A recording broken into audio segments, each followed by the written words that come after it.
Map's about to come up here in a second.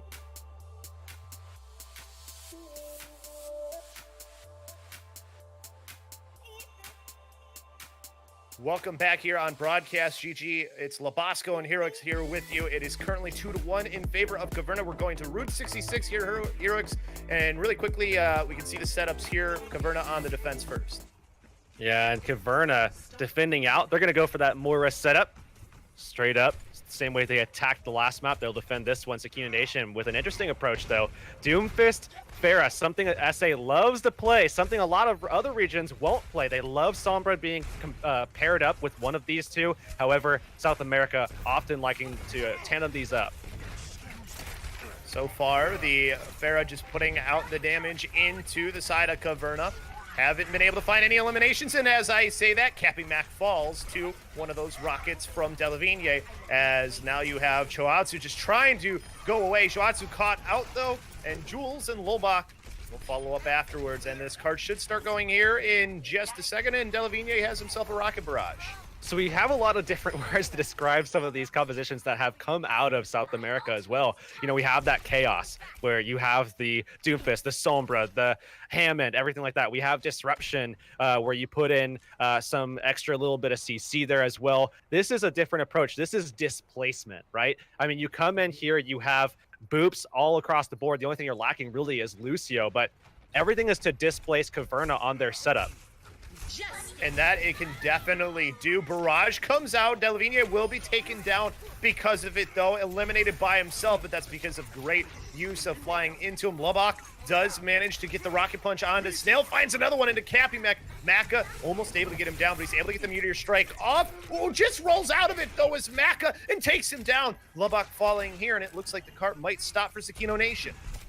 And Delavigne coming back in. This is such a good swap, actually, from Maka. I mean, really, really good instantaneous adaptation being made to deal with the pressures of Suquinho. This is something that can be easily answered by a McCree. They make that swap very quickly, and now Delavigne and Lubbock are under fire.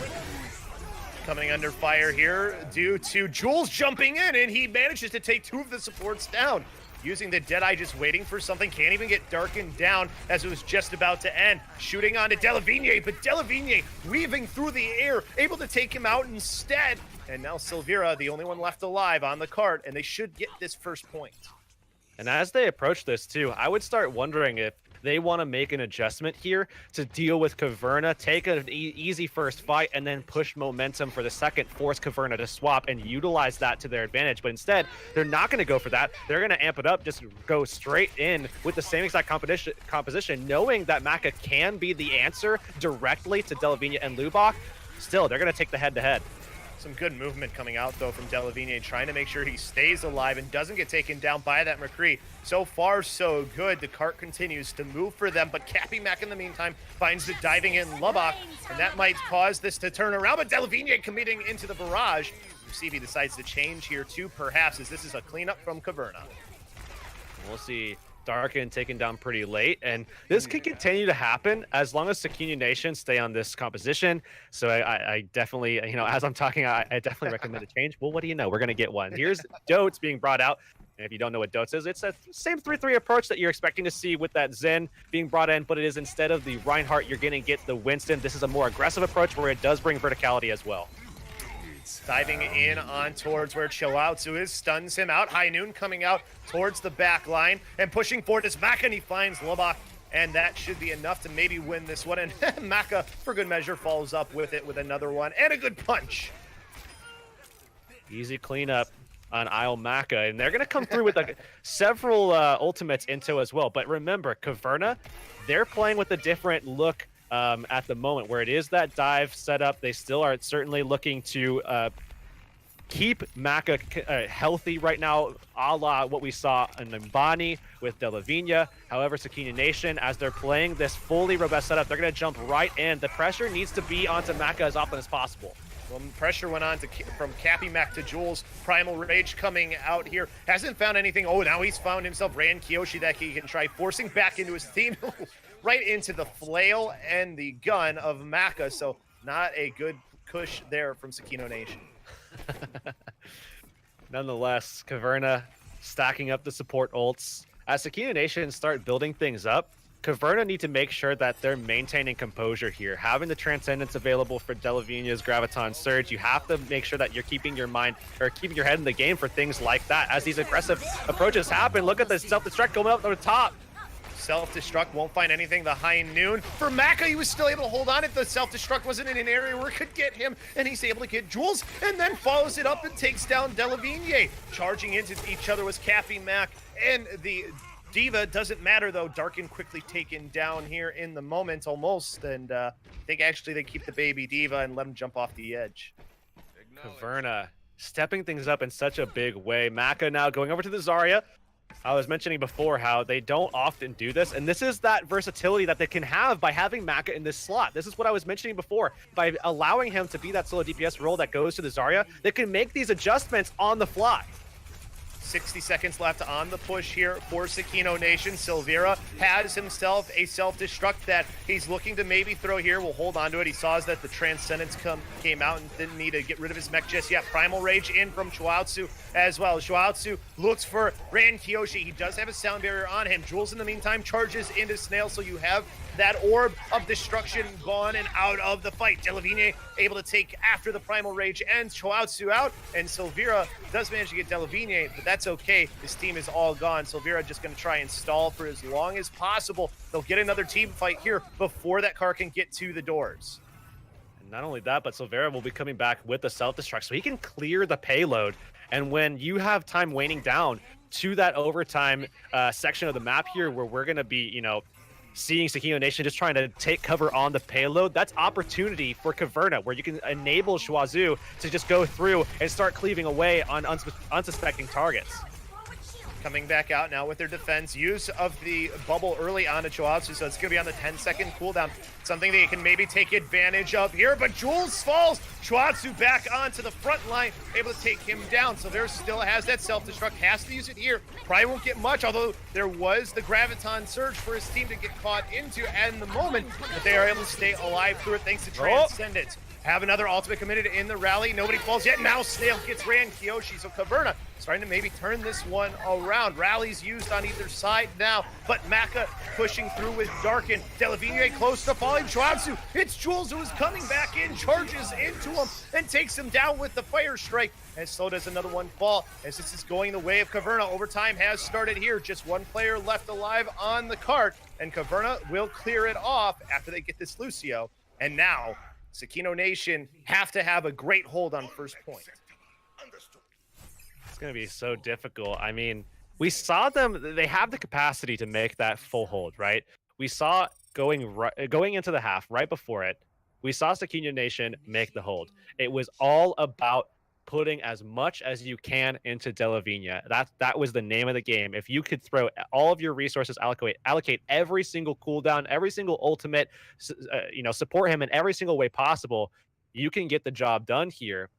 And I'm sure that the reason why we're seeing Delavigne and Lubach not, picking anything out just yet is because they're considering that as an option. Do they want to go for, a triple tank, triple support? Do they want to go ahead and play something like what Caverna used to stop them, that McCree setup, the thing that worked for them on their Numbani defense on point A to get that full hold going into the half?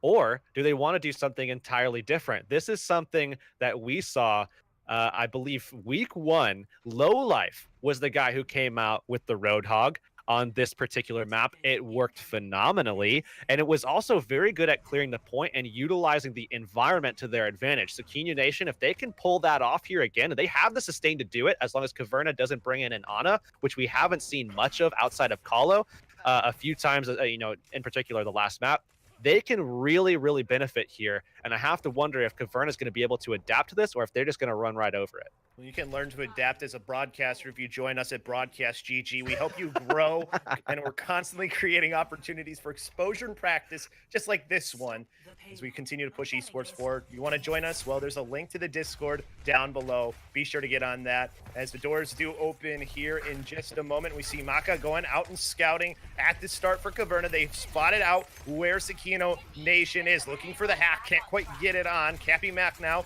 on this fair, out with the damage here, similar to what we saw from Suquinho Nation. So Lubbock has to find a target to try and use that on. Cappy Mac gets a little bit of pressure from Darkin on that Diva's able to stay away and stay alive. Boops away Jules, and Jules getting booped away again and falls thanks to Maka. So now this could be what causes this comp to fall apart for Suquinho Nation, and Caverna can start pushing this a little bit further. Lubbock's still in here, has himself a Lucio, missed one of the shots though that he needed to take him down, and Kalo's able to stay alive on this card.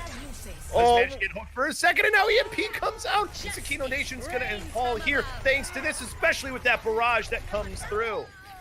And this is why that pairing is just a little bit more consistent than the Doomfist approach. By bringing the Sombra, you can take out the EMP and you can rip tank comps down.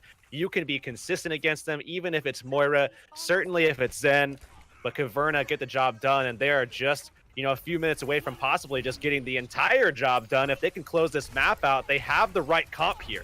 Well, the one thing is, if Suquinho Nation hurries fast, they may be able to get another hold if they lose this one. Oh, but two players go down right as the sound barrier was coming out. Silvera with the self-destruct also gets a Nego Fist, so this push is just going to cruise on through after they take the stragglers out.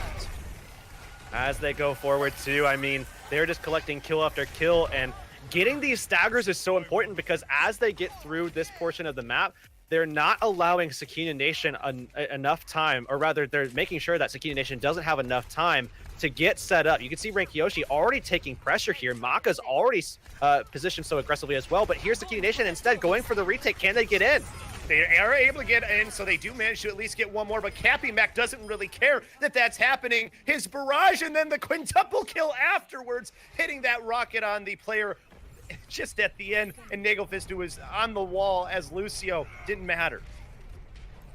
We'll see Caverna now, and it seems as though, you know, they're going to stick to this, and I like this. Suquinho Nation now making the swap. This is the exact same composition, the exact same idea, the same approach that Caverna used defensively to make the hold themselves, but still so much time here, Labosco. 3:50 on the clock. Suquinho Nation has to pull away.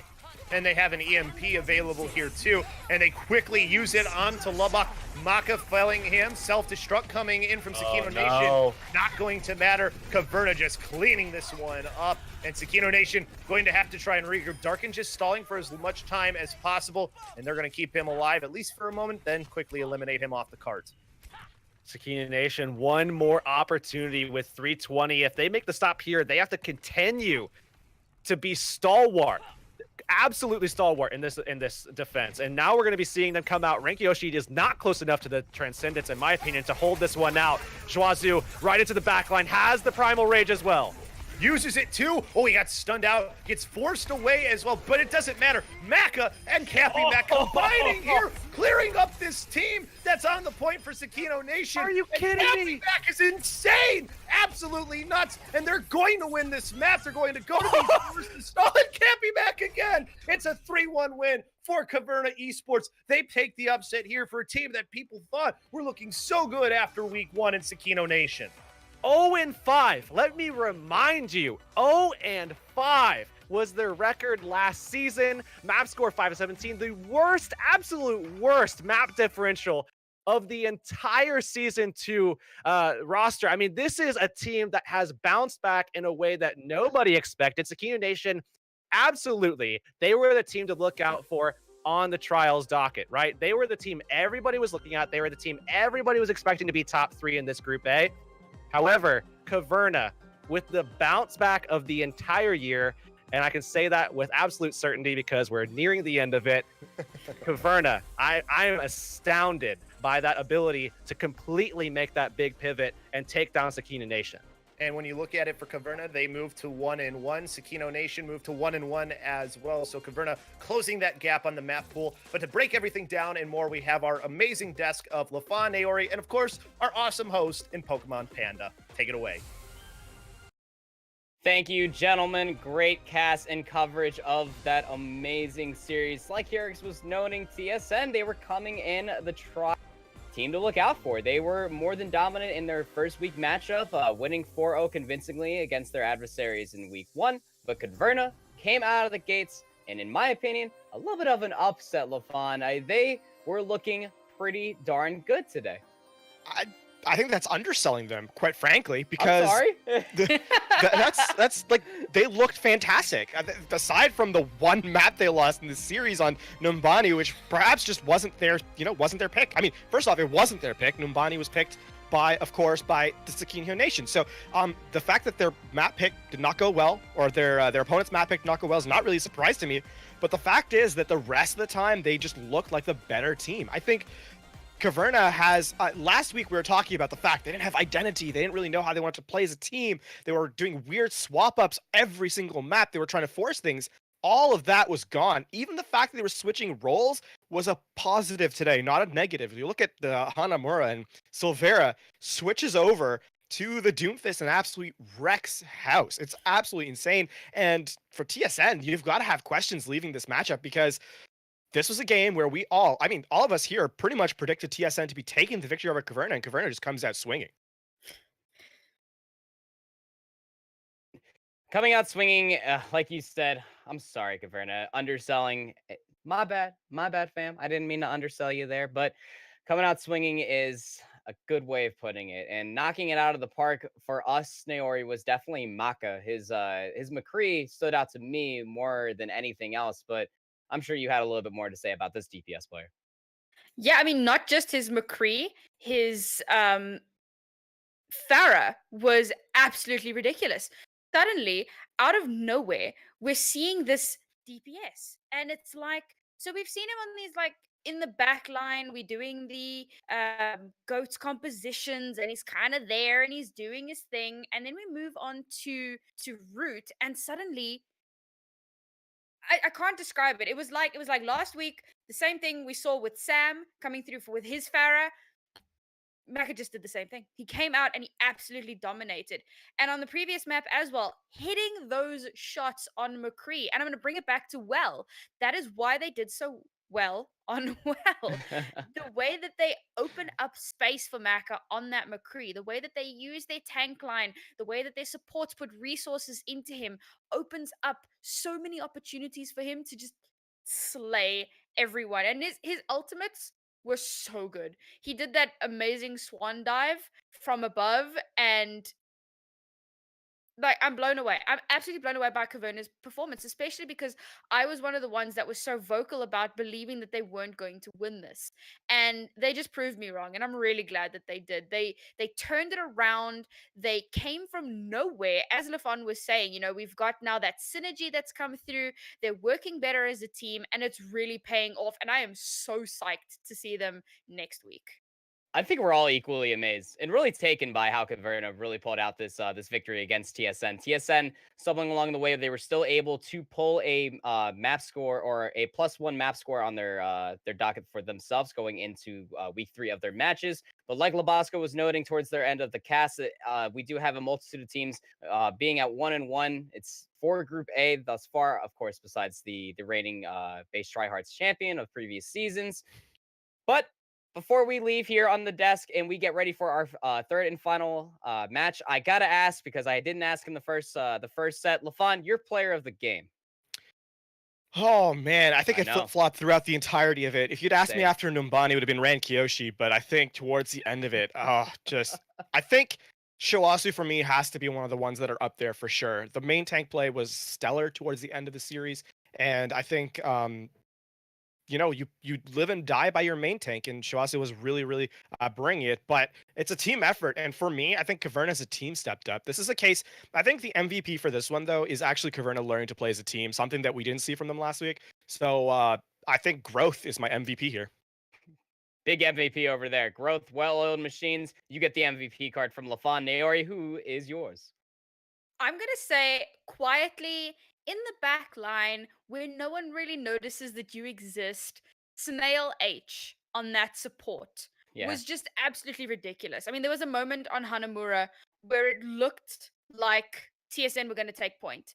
And suddenly Snail H burst through the doors with that transcendence. And no, it didn't keep his team alive, but it allowed him to contest the point long enough for the rest of his team to come back. And it was just those small moments that seem like nothing. That is what your support line is there for. They are supporting you. They are making space. DPS are getting the big plays. Mac is out there getting his massive justices, and Delavigne is over there getting his big high noons. The person that's making that possible is their support. That's discording people, that's anti-nating people, and Snail H, he brought it home for me today. Snail H, Juwasu, unsung heroes for the team of Caverna today. They will walk away with this victory in the second series of the day. We still have one more, so don't leave. Stay glued to your seats. We'll be back with match number 3, which is going to be Int Esports versus Predators. Stay tuned.